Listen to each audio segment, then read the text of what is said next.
Well, welcome back, everyone, to another episode of WTF Walk the Floors. I'm Stephanie Ledger with First Rate Hospitality, and I'm joined with my amazing lady, woman, fantastic co host, Michelle Klein of Klein Hospitality. And we have a special topic we're talking about. Hi, Michelle.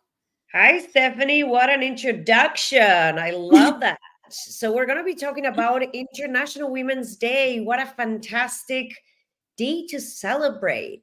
So, we want to bring some awareness to what this day looks like, why is it important, and how it can be different for every single woman, for every single professional woman, for every single mom, for every single fill in the blanks. So, International Women's Day holds a very different meaning for professional women depending on their experiences, their context, any aspirations that they may have or may have had when they were getting started.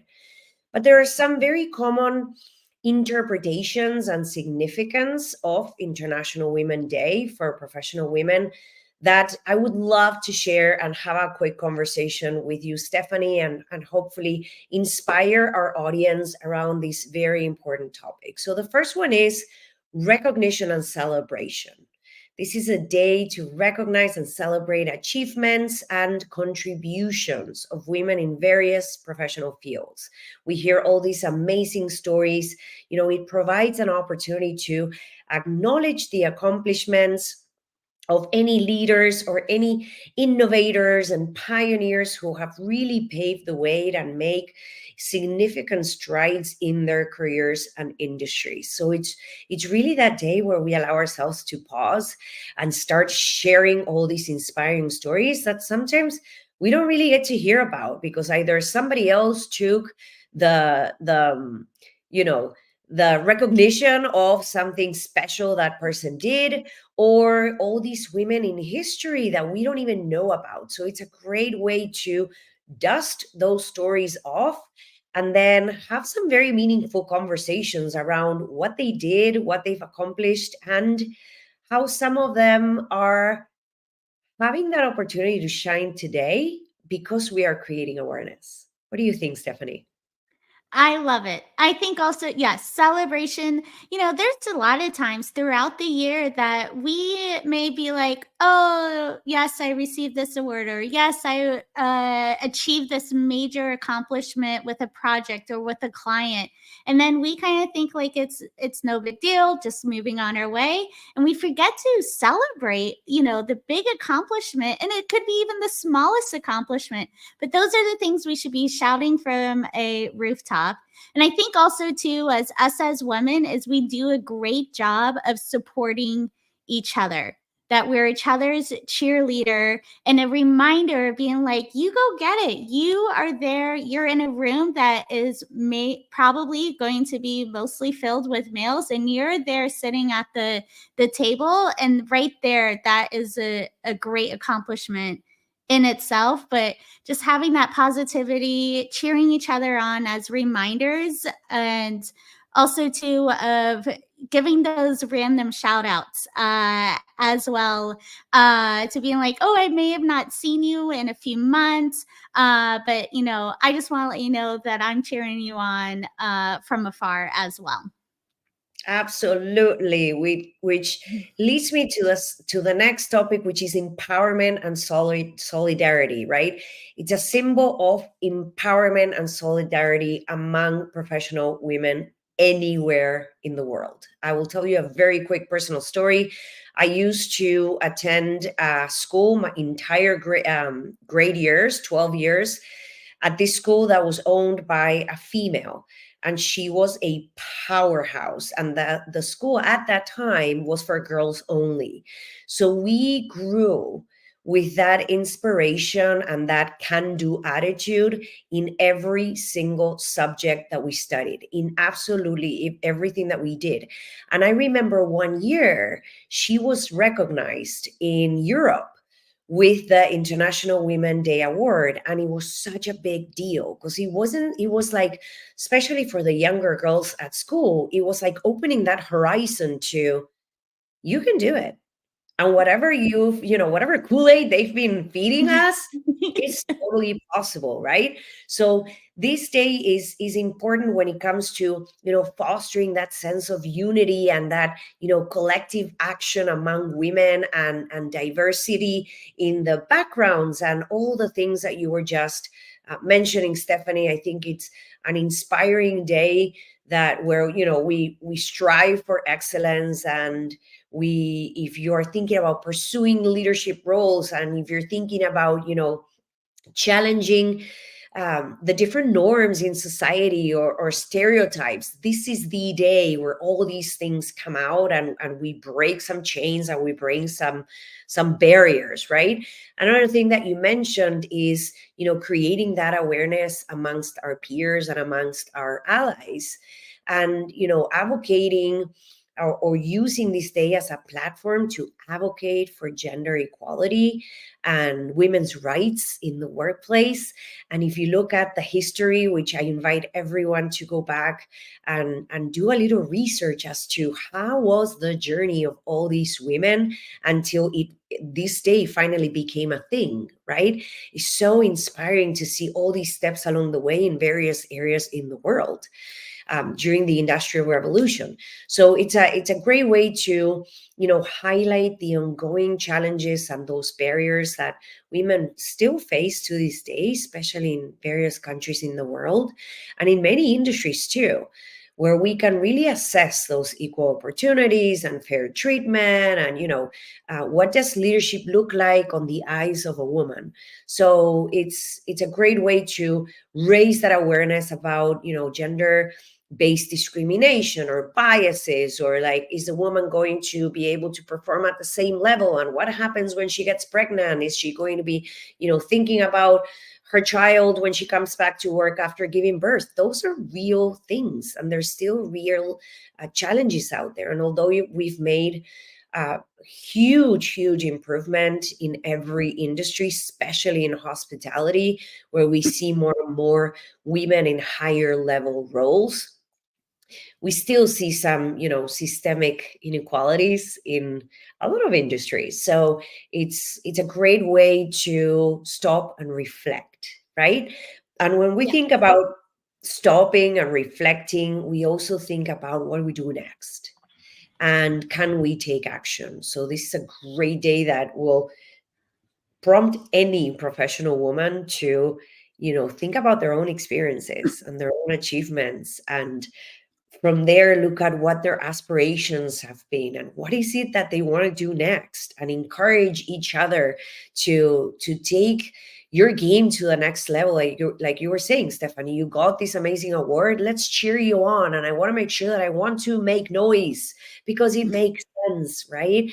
And sometimes you hear, collaboration over competition. Yes, I get it, but here's the thing: if we stop talking about competition, if we stop giving competition even space in our conversation, and we just focus on collaboration, on awareness, and really become those advocate for campaigns and policies and initiatives, and being inclusive and what that looks like, that's when we start making real strides and really moving the needle in a different direction and with a different speed. What do you think, Stephanie? Yeah, no, absolutely. So, touching upon of how much we have made progress over the years, and if you really think about it, I mean, even in our era, how much we have seen the progressiveness that has happened, and then even for our parents and the older generation, how much they have seen as well. Because when you first talk about, you're thinking, oh, yes, that happened 100 years. No, that really, a lot of these changes for our equal rights, for our voting rights, for us in the boardroom, and not just a secretary, philosophy, or mindset, really it happened within the last like 30, 40 years to 50 years for some of the things. But if you really look at it as overall of the evolution of the work place, that really is just a very small time period of how much the recent of all these changes. And then I think also too is, when it comes into the workplace, is now seeing a lot of the women's rights, and looking at for their workplace as well, to adapting to the women, making sure that they have a comfortable place if if they're breastfeeding, or if they have to take a break, that now it's more acceptable, instead of saying, well, you have to do that on your own time, or you have to figure it out. It's now the workplace is really now providing those options for the woman to being able to still focus on their work, and not having to worry about so many of the other items that they may be thinking about.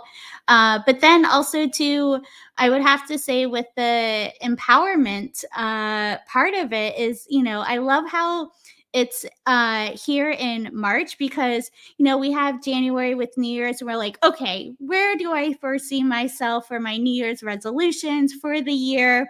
And now we get to like the end of first quarter into March, and we're like, oh, do I really want to do that this year? Or, oh my gosh, I never thought that I would already be this far advanced in the first quarter and having such a successful quarter. So I think it also too is kind of that reminder of being like, okay, do we want to change maybe our path? And we can, which is great. Or, oh my gosh, we're moving even farther along on our path, and our goals and our ideas and collaborations that we never thought we would be doing even a few months ago. Yeah, absolutely. And you know what, Stephanie? One of the most common issues, in fact, all of last year, 2023, the common denominator across the board with every single one of the individuals I worked with from a coaching standpoint had to do with confidence and imposter syndrome. And it's a challenge Mm-hmm. that affects everyone, right? But it affects women more than men. So using this specific day to shift our thinking and support each other when it comes to building that confidence, that's where it all starts. It starts with giving each other that nudge, liking each other's posts, making that quick comment, resharing, being excited about someone being part of a magazine or being featured in a podcast, or whatever that looks like. It's all out there. And it's out there not to, you don't post something like that because you're trying to glorify yourself. You're doing it because it's helping you with your own self-confidence. And it's at the same Mm-hmm. time helping other women within your network to see how it is possible. So working with each other, yes, so that we can, reshift, like you're saying, and look at what we are able to do from a very different perspective. Absolutely. So let's take a minute to reflect on our own journeys. And what is that one or two or three or four, or you name it, moments in our career that made us feisty? What obstacles have we overcome, and what are we still working on? So I would say, if you had to choose one WTF moment related to this topic for yourself, that was that one moment in your career that you were like, you know what? No, I'm going to speak up, or no, I'm going to make this happen. You had to regroup and reshift your mindset. What would you say that moment is, Stephanie? Well, I have to have two. I can't have one. Let's But do see, it. that's the Yes. feisty. That's the feistiness. Yes.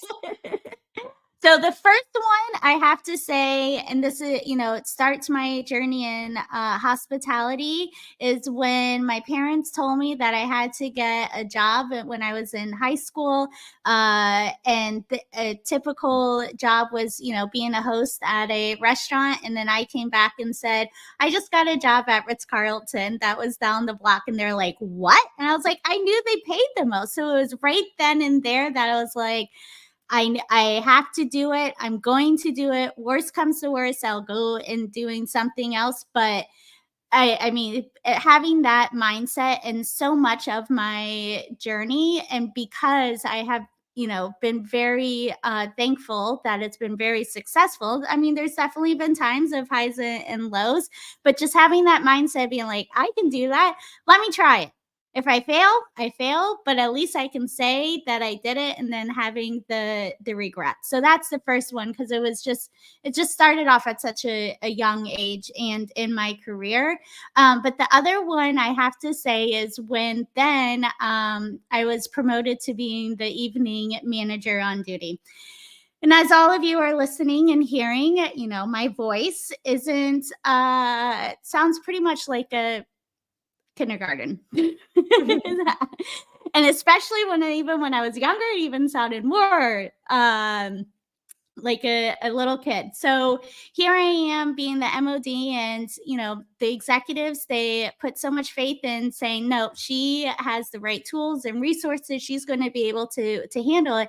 And here I'm having the guests. So during the first time period, it was always like, oh, I'm going to call my executive at home because the guest is complaining about like the toilet or something easy, but the way that they were just so forceful and mean, it was just like, oh my gosh, let me call the manager.